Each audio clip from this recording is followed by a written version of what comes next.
He's a lock to go yard. It's a LeBron night. Rodgers? Don't play him, play him. I'm chasing DJ because I'm not an idiot. This line is on fire. This is Pre-Lock Live. All right, last show of the work week, so everybody buckle up. I'm Adam Kaufman. He is Julian Edlow, and this is NBA Pre-Lock Live. No Hardly Hira or Jeff Ulrich to rip on Felix here tonight, but we're not alone. In fact, we got a couple of special guests. We begin with one of our newbies, though. Allan Lem is a DK Live contributor. He eats, drinks, sleeps fantasy sports, and he is full-on DFS hoophead all the time. Allan, is that about cover it or a little too much there? Yeah, absolutely. Allan, we're glad to have you here, and you out there most importantly, because we're here to help you set your lineups. That's really, it's the whole point of this show. Get those questions in with the hashtag DKLive or use the Facebook Live comment section as well. We'll hit on as many as we can before the end of the show. We're here as usual with you for 30, 40 minutes. So here's the deal. 6-game slate. Want to show it to you. There's not a whole lot going on. Obviously, it's a smaller group of games, but there are some good ones. There's a stud like Russell Westbrook, a whole lot of value guys, and maybe lesser studs as well. Some projected points floating around 220. Thunder and Clippers are in that range. Lakers and Heat in that ballpark as well. So we'll begin there. Julian, let's just kick that off very quickly. Which game are you inclined to target? Yeah, well, there's a couple games I think that are fantastic to target on this slate. We've got the Lakers, who have been, if not poor defensively, just in such high-scoring games lately. And then the Heat are playing them shorthanded without Dwayne Wade, without Hassan Whiteside. So this is something I'm going to touch on later in my narrative, but that's a fantastic game. And then Warriors versus Kings typically has blowout written all over it. But no Steph Curry, no Klay Thompson, no Kevin Durant. That's just such a pit for value there on Golden State. Allan, very quick thoughts. Yeah, I mean, this slate probably, you can game stack some of these games. I agree that the Warriors-Kings is probably one that I wouldn't mind game stacking because you know where the value is going to come from. And then the Lakers-Heat is going to be the late night hammer for sure. Well, I'll give you a whole bunch of lineup notes coming up in a moment, but first we want to welcome in another very special guest, Sam Amick, NBA insider for USA Today. I'm certain out there you're familiar with his work, does a great job covering the league, not just one specific team, all of them. Sam, how are you? Doing good, guys. Thanks for having me. I appreciate you. Well, again, pleasure's obviously ours bringing you in here to the program as people get ready to set their lineups. You know how all this works. Now, I don't know to what degree you're a fantasy guy or a DFS guy, but you certainly understand the concept, which is people look up and down this slate and they want to know, how do we cash in? How do we make money with our lineups? Who is in the best spot? There are going to be some key injuries tonight that I'll run down in a little bit, but as you look at this group of a half dozen games, who do you think's in a really good spot to maybe produce a whole lot of points or fantasy points, as it were? You know, I feel like we got an unbalanced lineup or a schedule in terms of the games tonight. You got a whole lot of tanking teams going up against heavy hitters. And to me, for the team on the better side of that ledger, you know, in terms of good old-fashioned fantasy points and the draft perspective, you know, I think whether you're looking at the Kings and the Warriors, where ironically, with the defending champs being so down on the health front, Kevin Durant out tonight. You know, I look at a guy like De'Aaron Fox and wonder if he might not be able to go off with Quinn Cook looking at him on the other side. You know, a guy who was playing in the G League for most of this year. And you know, it's tough to filter through all the different injuries and figure out who's going to get off tonight. But, you know, Celtics Magic, it's hard to not imagine Kyrie having a really big night against a Magic team that just does not have much to play for. So I think there's plenty of points on the table to be had for the fantasy players. You know, I'm glad you brought up the tanking teams because Julian and I, Sam, we fight about this all the time. Just the looking at these games at this time of the year where you're down to, 10 to 15 games left for each of these teams, and which games do you really want to go after? If it's not just targeting specific players, it's which games do you stay away from? Are you of the mind that these teams that maybe don't have anything to play for, they're good teams to go after, good players to go after, or would you just steer clear of those because you could have blowouts all the time?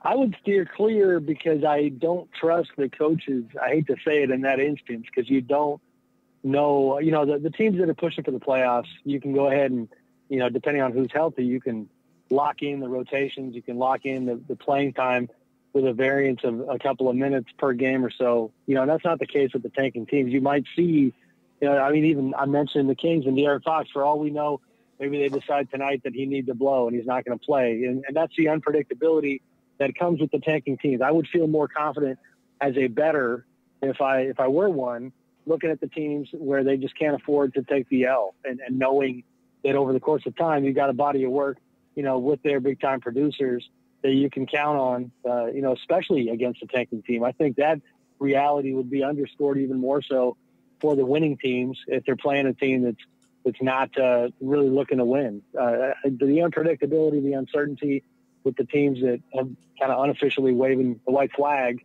is what would concern me.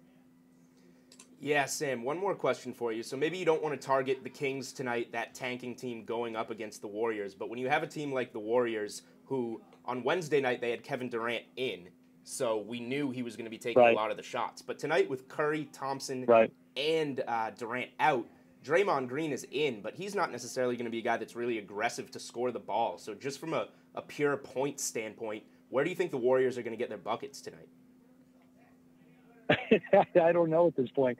I mean, is it Swaggy P? Are we going to Nick Young? That's where my mind Omri Caspi has had a couple. Yeah, I mean, Nick's an interesting one. You know that he's not going to be gun shy ever. And, I look at Omri, if you were looking for an in-between guy that maybe ends up giving you 12 or 14, I could see Omri. Draymond's funny because in years past, I probably would have gone with him as a guy who, with, the other guys from the core out, would go ahead and have an uptick on his offensive game, but he just hasn't had it this year. The three-point shot has been off in a major way. So, I'm not trusting that necessarily. Honestly, David West is back in the fold. I know after missing a few games with that cyst injury, David, to me, is an interesting one because against a Kings team that is relatively light down low, I mean, Zebo defensively at this point is not putting up a lot of resistance. And I think David West could end up, who knows, giving you 18 or 20. I mean, he'd be an intriguing one. I know he's coming off the injury and he's going to be a little bit rusty, but he would get my attention. But it's funny. It's been a long, long time since we had to, dig so deep to figure out who was going to actually produce for the Warriors. Sam, let me give you one more and then we'll let you go. Just looking across the league and a lot of the players that we've already mentioned, ignoring specifically tonight, say take us out a week, just these next few days, are there certain guys, teams like the Warriors, they can afford to sit some of their stars because they're not worried about the standings, but a lot of teams are not in that position as they either fight for playoff spots or playoff seeding, whatever it may be. Are there guys that normally on a usual situation, if they're fully healthy, you'd play them any given night, but guys that are playing through something right now that you're more inclined to avoid? You think, hey, this is a guy that maybe he's just unpredictability based on his health? Well, top of my head, I don't know if it's a health thing. Listen, Yusuf Nurkic takes a lot of, justified criticism for how inconsistent he is. So, he's the kind of guy that Portland's got a lot to play for. They're trying to firm up that third seed in the West, and he would worry me as a fantasy guy. You're never going to lose any sleep betting on Damian and CJ McCollum, but, Nurkic comes to mind as a guy in that regard. I don't know.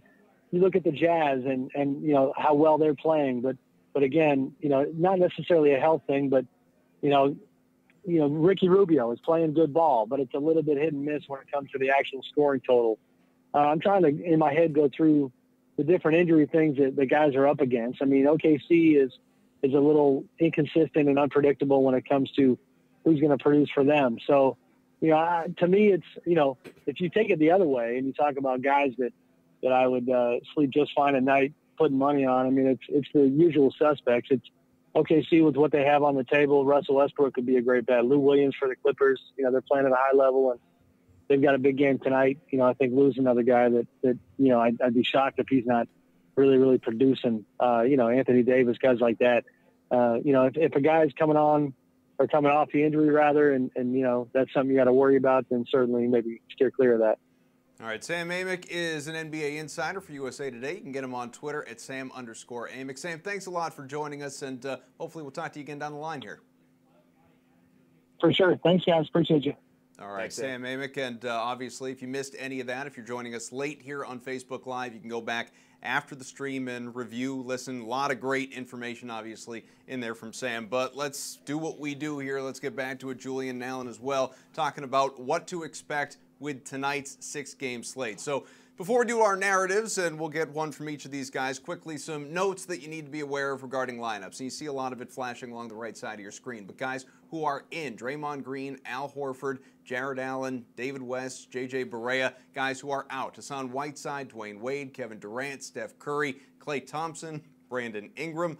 Sam had actually mentioned Kyrie Irving. He's not going to play tonight in Orlando. Evan Fournier, Wesley Matthews, Jaylen Brown, Marcus Smart, Salah Mezri, Brandon Ingram as well, all out. Some other notes: Scal Labissiere, Quinn Cook, Derek Jones Jr., Jordan Bell, they are probable. Paul George, Steven Adams, Kyle Kuzma, Josh Richardson, Aaron Gordon, and Alan Crabb, questionable. Norman Powell is doubtful. So it's a laundry list of names. We'll further dissect some of those guys as we move along. Get your questions in with the hashtag DKLive on Twitter, or use the Facebook Live comments section. But let's take a look at those narratives that I mentioned. Allan, we're going to start with you here. Again, new to the program. We're thrilled to have you. Looking at this slate tonight, we keep talking about it. Just 6 games. Some key players very obviously are out. I rattled off a long list there. So what is the thing for people who have not been just slaving over the NBA schedule tonight and how to set their lineup? What is the number one thing that you're looking at that people need to be aware of? I think for me, it sets up as a stars and scrub type of day. I mean, we started off the day knowing that Durant was going to be out. And so automatically that puts guys that Sam mentioned, Omri Caspi, Nick Young, even Andre Iguodala into play today. And then, other injuries are starting to open up. On the Heat side, we know Whiteside is going to be out. Dwayne Wade is out, and Josh Richardson's questionable right now. So that could put guys like, Wayne Ellington in play. Bam Adebayo is probably going to draw another start. So the ability to spend down at some of these positions allows you to also spend up at other positions, like, to pay up for a Russell Westbrook. So that's how I'm approaching this slate, prioritizing guys like Westbrook, guys like Draymond Green, and then pairing them with the Omri Caspies and the Nick Youngs of the world. Well, and to that end, Julian, I feel like we had this conversation going back to Monday where because there's that one clear-cut stud. That's it. It's Russell Westbrook at over 11 grand. Nobody else even touches 10. So you don't have to worry about, you could put in 3 different guys that are in the 8s if you wanted to and still very comfortably build a lineup and then put in a whole bunch of value guys. But at the same time, you can pay up for Russell Westbrook, who's just been playing out of his mind, and we'll give you some of those numbers later. But in addition to that, put another one of those $8,000, $9,000 guys in there. I have to imagine you got to be thinking that way. Yeah, I agree with Allan from the sense that we definitely have the value on this slate to say, all right, the value's here, now let's look at the studs and go stars and scrubs. But as you'll see, I'll give you a brief spoiler on our anchors. One of our anchors is Terry Rozier because of the lack of studs on this slate, the guys that are injured. So when you're looking at it like that, you got to figure, do we have the studs to go stars and scrubs here?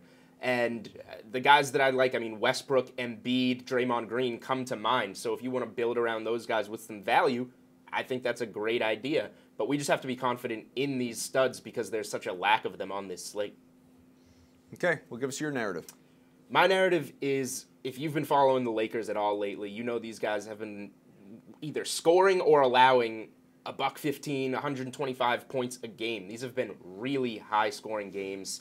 We've got Brandon Ingram out in that game, Dwayne Wade and Hassan Whiteside out for the Heat, with Josh Richardson questionable for them.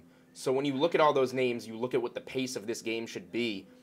The Lakers, if you read my cheat sheet on the DraftKings playbook, are the worst team. You got to plug the articles. DraftKings playbook. Yeah, really good articles every day. DK Live. Find it all the time. The Lakers are the worst matchup, or allow the best matchup for the opposing position at all positions 1 through 4, the exception being the Nets versus Sixers at center.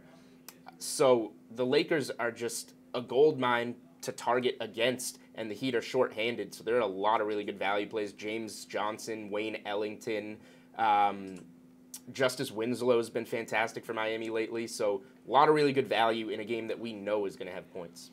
Okay, keep those questions coming with the hashtag DKLive on Twitter. You can use the Facebook Live comment section. And yes, it's not just Facebook Live. I realize we are streaming on YouTube as well, and we can see your questions in the YouTube comment section, so you can go there as well. Any questions that you have, within reason, are going to get to us before the end of the show. Let's take a couple right here, and then we will get to our anchor segment and run down some of the names that we have been talking about quite a bit already. Let's see. First, Mello or Harrison Barnes? That one comes to us from Alexander. And Julian, why don't you start us off? I actually really like Harrison Barnes there. It's not an attractive matchup against Toronto, but check out the price tag. He's $5,900 in salary, typically a guy that runs you in the high 6,000s, and he's been playing really well lately, coming off 40 DraftKings points in his last game. Typically a guy that you're going to get at least 25 to 30 from. 30 would be reaching value for you, so even though it's against Toronto, the only thing you're looking out for here is a blowout. Dallas obviously tanking, Toronto really peaking right now in the East. But otherwise, I think Barnes is in a really nice spot. What do you say, Allan? I agree. If we don't get news before lock on Paul George or Steven Adams, then you play the safety of Harrison Barnes. But if we get news before lock that one or both of them are out, then I think Carmelo is in play. Next one here, there's a lot here going on as well. What are your thoughts on Nick Young and struggling between Simmons, Vucevic, or Green from Miguel? Allan, why don't you go first? If it's between those three, I would probably go Green as my first option. I think then would go Simmons, and then Vucevic is probably my last option just based on the matchup against Boston. You know, Boston has number one defense. They're going to get Al Horford back. They still have, their strong core, young core of defensive players. So I'll prioritize Green in this list. Yeah, there's no shame in just piling Warriors in your lineup tonight, whether you're playing cash or a GPP. So Draymond Green, when I was asked my question to Sam, obviously he's not a scorer, but he's going to be out there. He's going to have to do things for this team. So Draymond Green's in a really good spot. Nick Young, the potential with Kevin Durant out now to really burden the scoring load. So I think going with those two guys and even more Warriors in your lineup is just fine. More questions later on. Again, Twitter, Facebook Live, YouTube, wherever you want to leave them, we'll find them. You can just smoke signals, just Morse code, just shout them out. We'll eventually find your question, hopefully before the end of the show. All right, anchors, handful of guys that we are looking at tonight. And it's not just, these are the top 5 plays based on their price point or something like that. These are the guys that our experts really like. They're probably all in good spots. You can't go wrong, except who's the best? That's what we care about here. Russell Westbrook, let's look at him first, $11,600. He is the most expensive play tonight, but with good reason. Dude's playing like the MVP again, coming off of his 100th career triple-double, on the verge of averaging one again. He has 50-plus fantasy points in 4 straight and 7 of 8. He's got the clips tonight. Joel Embiid, couple $1,000s cheaper, facing the Nets off back-to-back 50-plus fantasy games. Only put up 39 in Brooklyn, though, just last weekend. Draymond Green, $8,600, dealing with a shoulder injury. That is something we haven't spent a lot of time on here tonight. He's going to face the Kings. No Steph Curry, no Klay Thompson, no Kevin Durant. At least 35 DK points his last 4. In a great position to get even more than that. Nick Vucevic, $8,400, home against the injury-ravaged Celtics, and coming off a great game against the Bucks 2 nights ago, 53 DK points over the last handful, though. He's also posted 23, 37, 24, another 53. He's inconsistent. Spoke with Adam Levitan for Levitan's fadeaway earlier today on DK Live. He hates the Vucevic play tonight, just so you're aware. Terry Rozier, $8,000, as Julian just mentioned, other side of that matchup. Double figures in scoring his last 17 games, most of those off the bench, only 4 starts in the mix. Now seeing a larger role because, again, no Kyrie Irving, no Marcus Smart. He has at least 20 DK points in 19 of 20. So, Julian, of that group, I want you to think. I want you to think. I want you to just. I want you to meditate. I want you to really just let that stir because Allan, he's our rookie here. It's his first show. I want him to go first. Who do you got? All right. For me, it's Westbrook. I know he's the most expensive guy, but we have the value to pay for him. And the thing is, he's going to get his points. He's going to get his shots. And if after lock we find out that, again, one of Adams or Paul George are going to be out, his usage is going to skyrocket even more. So I ran a report, like if both of them are out, his usage would be in the range of 47%. That's what we've seen historically this season. A 47% usage rate and averaging almost 1.9 DK fantasy points per minute, which is insane. So I don't want to take the risk if if the news comes out after lock that his teammates are going to be out. I'll just play him. I'll play the value and build my teams that way. Julian? Yeah, I mean, we have the value. I like Westbrook. I think Draymond Green's going to be a really popular play, so you can pair those guys with the best play on this slate, who is Joel Embiid. You mentioned the 50 DK points in back-to-back games. He's going up against the Brooklyn Nets, who don't rank just dead last on this slate against the center position. They rank dead last in the league in terms of DraftKings points per game allowed to centers. So Joel Embiid finding his stride. I would expect him to be over 10K in this matchup, probably around 10,500. He's down at 9,500. I think there's just too much to like. You look at what Jonas Valanciunas just did recently against the Brooklyn Nets, torched them. Joel Embiid, a lot more potential than a guy like Valanciunas, so lock him in and go from there. Allan, what do you think about Embiid tonight? I agree. I mean, it's the best spot for centers. It's also a birthday narrative, so if you're into birthdays, he might go off just because it's celebrating his 24th birthday. 24, wow, we're old. We are old. In general, before we move on to our values, just because you brought that up, and I don't know, without, I guess Chirag hasn't been here, we haven't spent a lot of time talking about this. Allan, I love Narrative Street. Julian is not. Narrative Street is the most overrated street in America. He doesn't like to take a walk down that road, but I live on that path. If this were Monopoly, I would have a hotel on Narrative Street, my friend. Do you like Narrative Street, or are you just kind of mixing it in because, hey, what the hell, it's his birthday and he's in a good position? It depends on the narrative. I mean, you have things like the birthday, the bobblehead. You've got the revenge. I mean, we've also had the Clippers, the Clippers fighting with the Rockets narrative. So I think those are things that I take stock in. It's not something that I'll jam a guy in because of it, but maybe it's a tiebreaker for me. I do think there's some merit to it. You hear that? Julian's an idiot. All right, values. I don't even. You cut me off just like Jeff Ulrich would do. Here's your D- and be done with it. Yeah. I get to respond here. I buy into Narrative Street go ahead. to a degree. I buy into Russell Westbrook playing Kevin Durant and the Warriors for the first time with that anger that he had. I buy into... I think the anger's still there. It probably is. I buy into Kobe Bryant on the last game of his career. He went off for 60 points. Yeah, took 70 shots. I buy into real narratives where I'm like, okay, this player is really going to be playing angry, really going to be playing with some motivation. It's my birthday. More shots are going to go in the hoop. Like, so you don't care. I buy into real narratives. So you don't care about Narrative Street. You care about Angry Road. That's sure, pretty much. That's yeah. That's what you just mentioned. When a guy's pissed off, that's when you think he's a good play. Give me a real reason to buy into a narrative, and I will. Not happy birthday. If anything, Joel Embiid ate some cake before the game. He's going to be slower. Now maybe I don't like him as much. Happy birthday. Happy birthday, Joel Embiid. But if he has a big game, it's because he has a great matchup. Where was LeBron last night? Where did he play last night? Portland. I just want to know if Narrative Street kicks in the next time he goes to Portland. You heard the person, the fan, right? Where's Kyrie Irving? Your mama's house?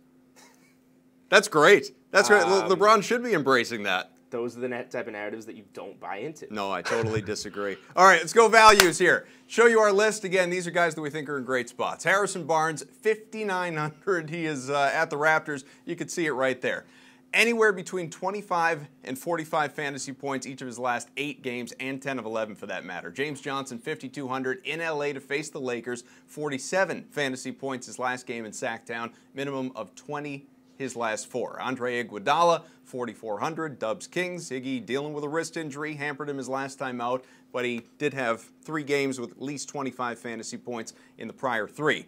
Omri Caspi, 4,200. You can see the Warriors theme here. It's been kind of a theme of the show. 24 fantasy points 2 nights ago. More often than not, around 5, 6 fantasy points. But again, usually guys are in the lineup, which for the most part tonight they are not. And of course, Nick Young, $4,000, basically a steal. Swaggy P got the Kings after a 27-point game against his old Lakers team. So there was a Narrative Street for you right there, going against the Lakers. Yeah, great. He was 9 times value, obviously, boom or bust, based on his role, but he's in a great position Scored tonight. Those points because of his role. Well, why not? You just keep talking then. It's your turn. Please, go ahead. And because it was a good matchup against the Lakers, as it is a good matchup tonight against the Kings, which is exactly why Nick Young is my value pick. Look, if you want to play, as I said, you want to play 3, 4, 5 Warriors on this slate, go right ahead. I have no problem with that, but you got to start with Nick Young. In that game, you mentioned 27 DraftKings points. He played 31 minutes. If he plays those same 31 minutes tonight with Draymond Green in the lineup versus Kevin Durant obviously looking to get up shots when he's out there alone. Now it's just Draymond Green. He's not going to be forcing as many shots. Nick Young is going to be forcing those shots. So Nick Young took 13 field goal attempts in that game, made 6 of them. I expect Nick Young to see 20 looks tonight in terms of field goal attempts. He might be launching threes from half court. Go for it. That's the Swaggy P way. When he starts to get comfortable and we see $4,000, Lakers Swaggy P. down trays. Are we going to see Lakers Swaggy P tonight, you think, Allan? Yeah, I really like Swaggy P too. I mean, he would probably be my option as well. But for me, it's going to be Omri Caspi. I think Caspi is also in a good spot. I mean, he's going to have to get minutes as well. The Warriors are just shorthanded. So you can, and Caspi's only 4,200, right? You play him at small forward or power forward on DraftKings. He should see, I don't know, 25 to 30 minutes if I had to guess. He started 7 games this year as a starter, and he's averaged 26 minutes in those games and about 12 points and 7 rebounds. So he's a respectable starter. This is also a revenge game for Caspi, so another narrative. But, I think, just stock up on the Warriors, especially in cash games, because the value is going to be there and build around that. You see that, Julian? People get obsessed with Paul George going against the Pacers and Carmelo Anthony going against the Knicks and Kevin Durant going against the Thunder and Russell Westbrook. Where's your Omri Caspi narrative, his revenge game going against the Kings? He doesn't need a narrative. He's in a great spot because nobody's playing for the Warriors, which is why I have Nick Young and Omri Caspi in my lineup. So great. Everybody wins. That sounds like a cop-out. We're all good value to me. plays. Seems like a cop-out, but that's okay. Allan put you in your place. That's fine. Get your questions in with the hashtag DKLive on Twitter. You can use Facebook Live. You can use YouTube. The comment sections, they're everywhere, okay? Let's get some questions in. From Travis, one of my punts is Dorian Finney-Smith, DFS, fittingly enough, at $3,000. What are your thoughts on that, Allan? To be honest, I wasn't even on Dorian Finney-Smith today. I know he drew the start last time. You don't have to be. Don't let Travis pressure you into him. No. I'm just giving my honest opinion. So I know he drew the start last time for Dwight Powell. And to be honest, I don't even know what the Mavs are doing right now. I mean, they're trying to tank and then they accidentally win. And, their minutes are all over the place. So, I mean, for me, I would probably try and find another value play. So I would probably say no for me. All right, so Allan's punting, Travis is punting. What do you say, outsider? Dorian Finney-Smith is not really on the radar for me. Look at all that value on the Warriors. Why are you playing Dorian Finney-Smith? No. Okay, would you rather use Goran Dragic against the Lakers or Russell against the Sixers? That's from Dylan. What do you say? Russell against the Sixers. He's had some really big games over his last 3 or 4 outings. Should be in a good spot tonight. I know the Nets are a little banged up. Alan Crabb, I believe, is out now. I like Dragic against the Lakers. I said as my narrative, you have to get some exposure to that game. But Goran Dragic is just way too overpriced. Look at the forwards there. Allan? Yeah, I agree with that assessment. It's Russell for me. They're moving Dinwiddie to the bench, so that might even free up even more playmaking abilities for Russell.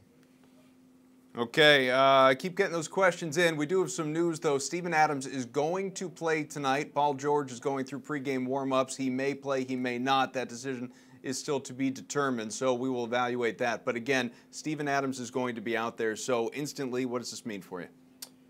It means that we still need to wait on Paul George to know just how good of a play Russell Westbrook will be. Adams maybe takes away some rebounding numbers from Westbrook, but generally they help each other out, play well together, and there's no minutes restriction on Adams either. So he'll be out there banging with DeAndre Jordan in the paint. Doesn't do too much for me. Paul George is the news that I would like before lock if we could get it. I don't think we will. Yeah, ideally, which of course is a little less than a half hour away at this point. But Allan, you've talked a lot about that situation as it concerns Russell Westbrook. You want to go full circle now with the little bit more information we have? Yeah, I think I agree with that assessment. If anything, Adams is going to be low owned in tournaments if you want to go that route. No one's going to play him. I mean, we've been off him the whole day, right? And then 30 minutes before lock, we get the news that he's going to have no restrictions, and he's going up against DeAndre Jordan, right? So he's going to have to be in there to bang bodies with him. So I actually like him in tournaments, and you can pair him and Westbrook together and just hope George is out. Okay, our next question comes from Jared. That is Terry Rozier a must-play tonight? Can I get our one shot? Can I get the one shot real quick? Oh, boy. Yes, he is. He's a must play. You have to do it. No matter what these guys say, Terry Rozier is a must play tonight. What do you think? Can I go? Okay. He's a good play. Okay. But he is not even close to a must-play. Terry Rozier, yes, he scored 51, I think, DraftKings points against the Wizards on Wednesday. It took double overtime to get there. No Smart. Took double overtime for him to get to those points. So, can he hit value 40 DraftKings points against a team like the Magic? Yes. But he's the same price. This is what it costs to roster Kyrie Irving. So, Terry Rozier has to have a Kyrie Irving game. They're the same salary. Sure, he's going to be a good play, but he's just way too overpriced to consider a must-play. I'm not convinced. Allan, do better. Okay. Well, I'm the rookie here, right? So, I'm going to say what I really think. I really just say must-play. I think Rozier is a good play, right? He's 8K though. So, I mean, when you put it in the context, right? The 8K that's his highest price it's ever been. It took him. It's a good matchup. The Magic allow the easiest matchup for point guard. So the matchup is there. The usage should be there. I just do worry that 8K is a little bit too much for me. I want you to both tweet me when he has a triple-double tonight. From Dylan, would I be fine using Westbrook, Embiid, and Green in my lineup? Allan. Yeah, I mean, that's the stars and scrub approach. You get the 3 stars and you have the value to build around it. So I think that's a viable situation for cash games. I like it. If you can do it, that's great. Maybe we'll get an even cheaper value play that makes that more doable, because if you play those 3 guys, you've got to play a guy somewhere in the 3K range, and all the good values right now are really in the 4K range. So you take a little bit of a hit paying down there, but if you want to go that route, I think those are 3 fantastic plays. Okay, I'm being told just 2 more questions means we're almost out of time, so pay attention. From Richard, I have Olynyk and Covington as cash play options. Thoughts? Those are pretty risky cash game options are my thoughts. I like James Johnson at 5,200 a lot more than Olynyk. Look at his last game. He's got a great matchup against the Lakers. Obviously, Olynyk has the same matchup, but James Johnson, a guy that can hurt you a little bit more on the interior. So James Johnson there. And for Covington, he's not really on the radar for me. I think you can find much better values in that Lakers game, in that Warriors game, in that Celtics game. Allan, what say you? Yeah, they weren't on my radar for cash games. I think for Covington, he's 6,200, and for an extra $100, you could go up to Dario Saric. So I think I would actually pay up for Saric in that situation. And then for Kelly Olynyk, I would actually prefer James Johnson, who should draw the start. Okay, this next question comes from Twitter. It is our last. It's from Gemma. I like that. Anyway, Brooke Lopez or Willie Cauley-Stein for After Hours, Allan? Wow, that's a really good one. See, save the best for last. Yeah, that's a tough one. I would probably go Lopez. He's been playing better. The rotation has been tighter, so I think he'll probably get more minutes. The situation in Sacramento is always going to be kind of murky, right? It's going to be which veteran's going to sit? Is Kufos going to sit? Is Zach Randolph even going to play? So I think there's a little bit of uncertainty there. So I would probably just go Lopez for a little bit more of the safety. Jules? Yeah, Sacramento is tanking, and Sacramento also could get blown out by the Warriors. I've mentioned this Heat-Laker game being such a good one to target, so I will stay true to my word here, go with the Laker, Brooke Lopez. Okay, almost out of time. It's time for our final thoughts. Let's keep it right here. Felix, what do you have? Final thoughts. You got to play Warriors, and you got to play some Lakers Heat guys, and there's no need to buy into Narrative Street whatsoever. This guy. Unless it is a very serious narrative. You can't take that from Lemmy Winks. You got to stand up. You got to get right back after him. What are your final thoughts? Play the narratives. No, I'm kidding. I think the big thing for me right now, especially half an hour before lock, is we don't know a lot of the injury news that is going to really dictate a big part of the slate, right? We don't know the status on Paul George. Josh Richardson is still questionable. We don't even really know what the lineup is for the Warriors. So I think in cash games, again, play the safety. In tournaments, you could take some chances if you're willing to. So that's how I would play it. Just the variance is going to be there. Might as well embrace it and take advantage of some of this murky kind of injury news that we have right now.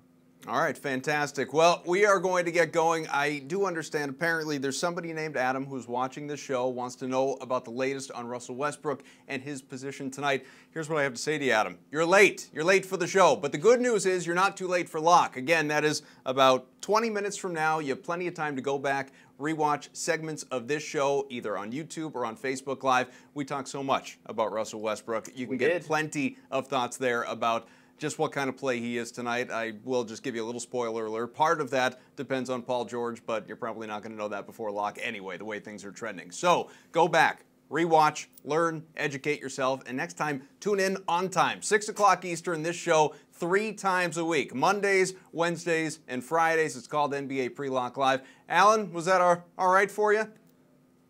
Yeah, I survived. I mean, you guys were a little tough on me, but it's okay. I survived. Listen, we don't trot out Sam Amick when Jeff Ulrich's on. Much so more that's polite just co-anchor than Jeff Ulrich, Allan Len. Yeah, well, I mean, Jeff's rubbing off on you. You can't even pronounce his name right. So it's we're gonna Hooked on Phonics is coming to Pre-Lock Live sometime real soon. Blah, For blah, Jules, blah. for Allan, I'm Adam. Enjoy your weekend. Good luck.